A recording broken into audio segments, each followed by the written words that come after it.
Assalamualaikum warahmatullahi wabarakatuh. Waalaikumsalam. Kami dari kelompok 3 ingin mempresentasikan tentang merkantilisme. Di sebelah kiri saya ada Firnisha sebagai pemateri pertama, yang kedua ada Saoki sebagai pemateri kedua, yang ketiga ada Naila sebagai pemateri ketiga, dan Lutfia sebagai yang menjawab pertanyaan, dan Raka juga sebagai penjawab pertanyaan. Silakan kepada pemateri pertama untuk menyampaikan materinya.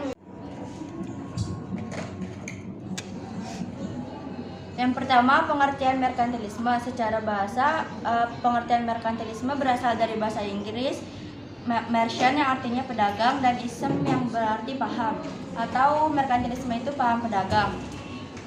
Merkantilisme ialah suatu aliran atau praktek ekonomi yang berlangsung pada abad 16 hingga abad 18, atau kurang lebih berlangsung selama 200 tahun. Aset atau modal utamanya berupa emas atau perak. Merkantilisme pertama kali dicanangkan oleh Colbert, yang dimana Perdana Menteri pada masa pemerintahan Raja Louis. Utama merkantilisme sepenuhnya untuk kepentingan golongan bangsawan. Materi yang kedua ada tujuan dan tokoh-tokoh dari merkantilisme. Tujuan dari merkantilisme: 1. Mengumpulkan cadangan emas.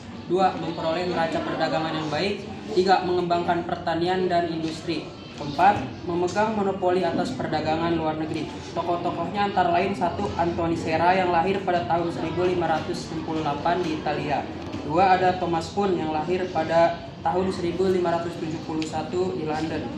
3. Ada Jean Baptiste Colbert yang lahir pada tanggal 29 Agustus 1619 di Prancis.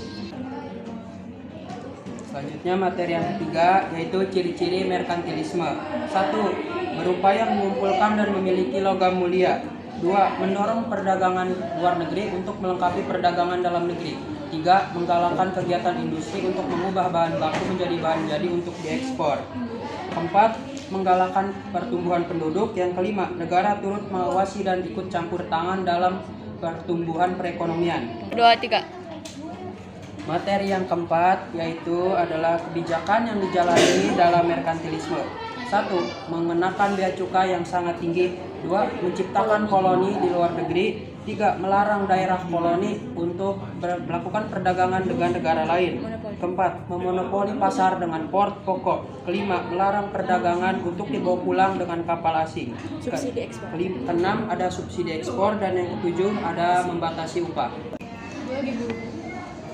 Pengaruh merkantilisme terhadap bangsa Eropa. Sosial budaya. 1. Berkembangnya teknologi baru. 2. Munculnya Acts of Navigation atau peraturan perkapalan. 3. Melakukan penjelajahan samudra. 4. Mencari wilayah sebagai pasar. 5. Eksplorasi ke negara-negara lain. Yang ke-6, pengaruh merkantilisme terhadap bangsa Eropa. Ekonomi politik. 1. Aktifnya perdagangan di internasional. 2. Lahiran kolonialisme dan imperialisme. 3. Growth, glory, gospel. Yang keempat, perubahan dari domestic system menjadi Manufacture system. 5. Peningkatan produksi sebagai upaya penambah kekayaan. Terima kasih kepada pemateri yang sudah menyampaikan materinya. Sekarang kita buka sesi tanya jawab. Apakah ada yang mau nanya? Silakan Afifah. Apa yang melatar belakangi merkantilisme? Terima kasih kepada Viva yang telah memberikan pertanyaan. Izinkan saya untuk menjawab pertanyaannya.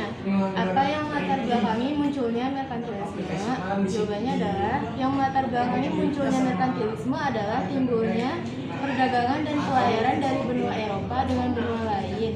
Keinginan bangsa Eropa untuk mengumpulkan kekayaan dan keuntungan sebesar-besarnya, dan timbulnya persaingan dagang antara negara-negara Eropa. Apakah ada yang mau bertanya lagi? Silahkan Laila.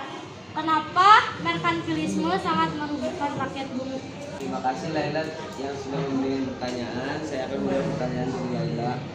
Dalam perkembangannya, praktik merkantilisme sangat merugikan rakyat kecil karena mereka harus bekerja maksimal untuk memenuhi kepentingan para pemilik modal dan bangsawan. Sudah selesai presentasi dari kelompok kami. Kurang lebihnya mohon dimaafkan. Wassalamualaikum